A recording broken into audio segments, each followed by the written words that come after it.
Ada beberapa hal yang saya ingin luruskan terkait dengan yang namanya passive income.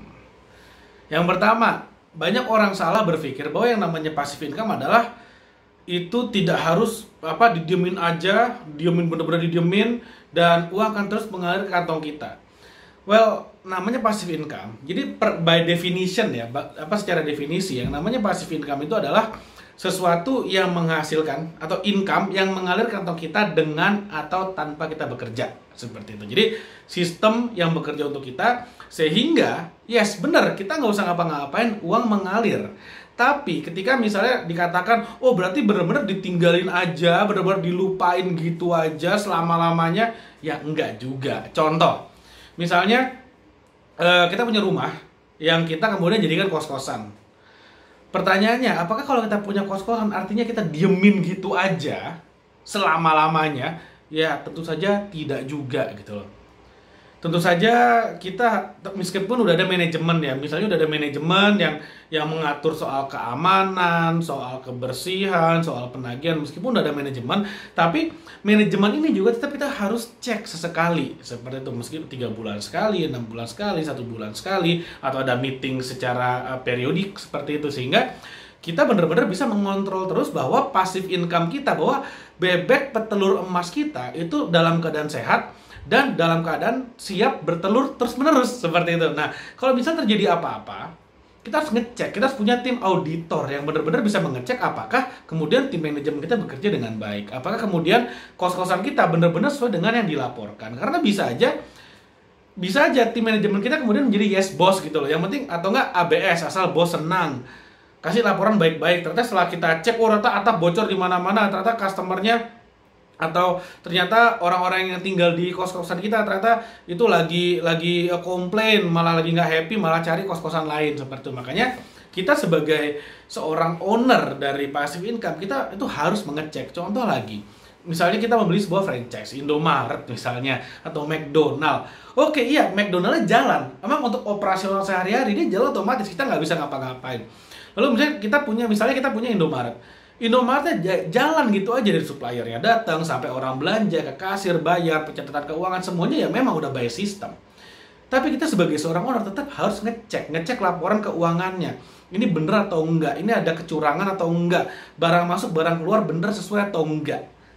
Jadi dengan cara seperti ini kita bisa memastikan, sekali lagi kita bisa memastikan bahwa bebek petelur emas kita itu menghasilkan pekerjaan yang baik. Sama juga misalnya contoh lain dengan robot trading forex atau pilot. Ya, kita sebagai pemilik robotnya, meskipun dia trading sendiri secara otomatis, tapi ya tetap sebaiknya kita cek secara berkala. Meskipun misalnya, wah sangat sibuk nih, ya udah kalau Anda sibuk nggak usah cek setiap hari. Anda bisa ngecek misalnya nih seminggu sekali. Ngeceknya pun nggak lama, cuma 1 menit 2 menit ngecek, oh udah profitnya udah jalan, oke biarkan saja seperti itu. Sangat-sangat simpel sekali. Nah, jadi salah satu atau nomor satu kesalahan terbesar tentang konsepsi dari passive income adalah didiamkan saja, dilupakan, benar-benar blank, hilang. Wah, itu salah. Jangan melakukan seperti itu.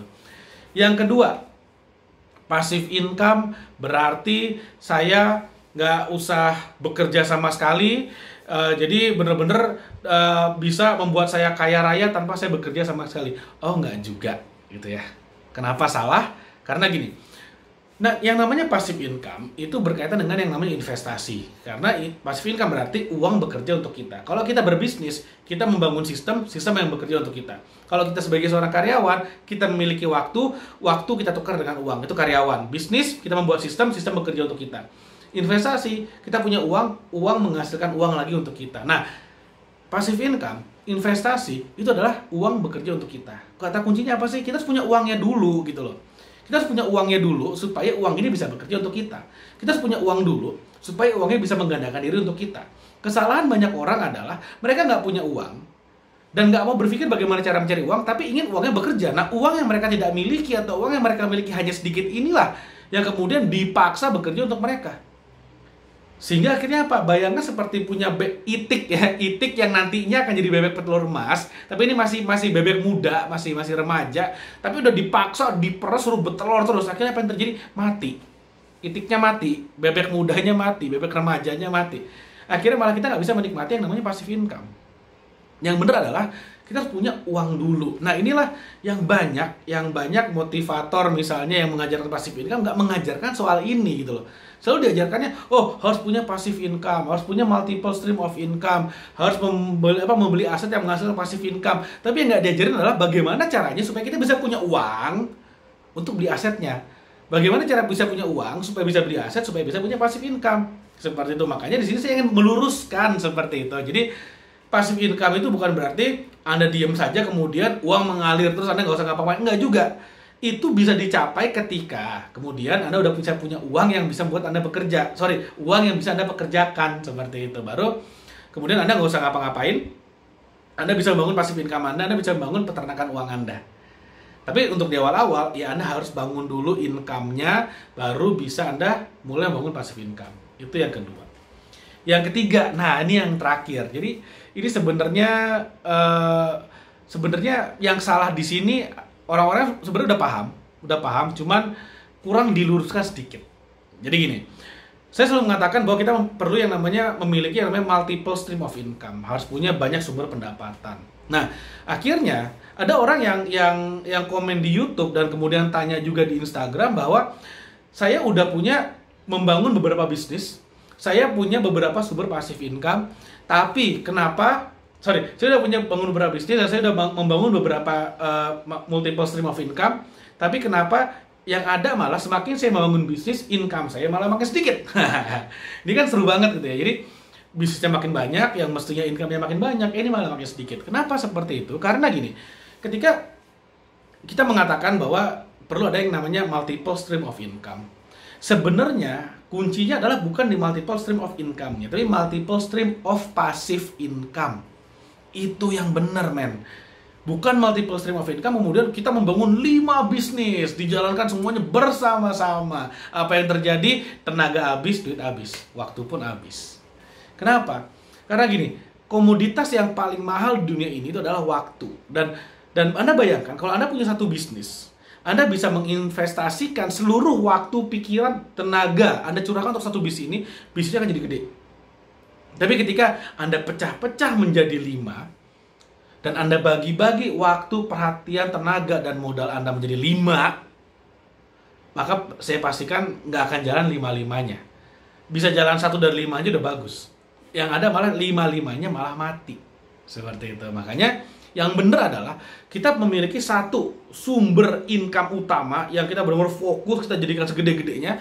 Kemudian hasil dari income ini, hasil dari sumber income utama ini yang sangat besar nanti, karena Anda fokus semua di sana, ketika sudah besar, Anda mulai invest di tempat-tempat yang lain. Investnya inilah yang kemudian menjadi multiple stream of passive income. Jadi misalnya Anda punya bisnisnya udah jalan, Anda kemudian invest di saham, Anda kemudian invest di robot trading autopilot, Anda invest di properti, Anda invest di bisnis franchise.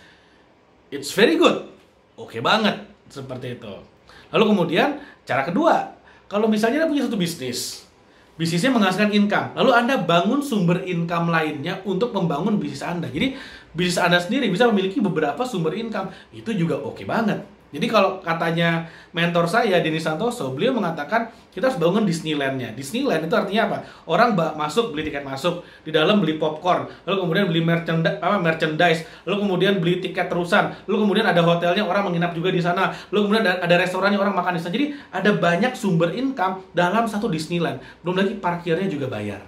Belum lagi ada bus juga bayar. Belum lagi ada papan orang untuk iklan sponsor misalnya seperti itu. Jadi ada banyak banget yang bisa dilakukan yang bisa menjadi sumber income dari satu bisnis yang sama. Jadi bayangkan, satu bisnis punya banyak banget sumber income di dalamnya.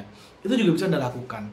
Seperti itu. Jadi jangan kemudian berpikir, oke, demi memiliki multiple stream of income, saya memiliki 7 bisnis sekaligus. Ya susah, nggak akan jalan. Yang benar adalah Anda punya satu bisnis, dari uang dari satu bisnis ini Anda mulai bisnis yang lain, tapi orang yang menjalankan, jangan Anda yang menjalankan.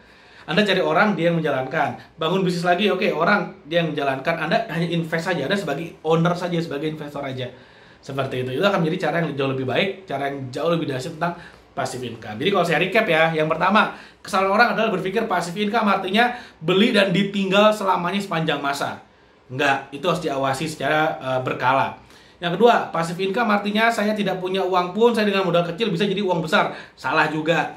Yang benar adalah Anda harus punya uang dulu, baru kemudian ada investasi. Kalau kemudian income Anda masih kecil, tingkatin dulu income-nya. Belajar cara naikin income. Yang ketiga, ini yang paling penting, jangan kemudian membangun multiple stream of income. Bangunlah multiple stream of passive income. Oke, jadi itu yang bisa saya share dalam video kali ini. Mudah-mudahan bermanfaat. Dan mudah-mudahan apa yang saya share ini memberikan satu manfaat bagi Anda, memberikan satu ide pencerahan bagi Anda. Dan kalau Anda ingin lebih banyak lagi belajar dari saya dan dari tim online D7, Anda bisa ikutan yang namanya free online mentoring dari online D7. Caranya gimana? Gampang banget. Ada linknya di bawah. Anda tinggal klik aja linknya, lalu Anda bisa bergabung dengan free online mentoring. Anda tinggal isi data diri dan materi-materi dari online D7 nanti akan dikirimkan ke email Anda. Jadi secara gratis Anda bisa belajar banyak hal tentang multiple stream of income, tentang berinvestasi, tentang entrepreneurship, membangun bisnis, bagaimana caranya. Banyak sekali yang akan kami share untuk Anda secara gratis. Makanya Anda join sekarang juga, ada linknya di bawah, silahkan diklik. Jangan lupa Anda like video ini kalau Anda rasa memang bermanfaat, Anda share videonya, dan jangan lupa juga Anda subscribe channel YouTube D7 TV dan hidupkan notifikasinya. Oke, terima kasih, sampai ketemu lagi di video berikutnya.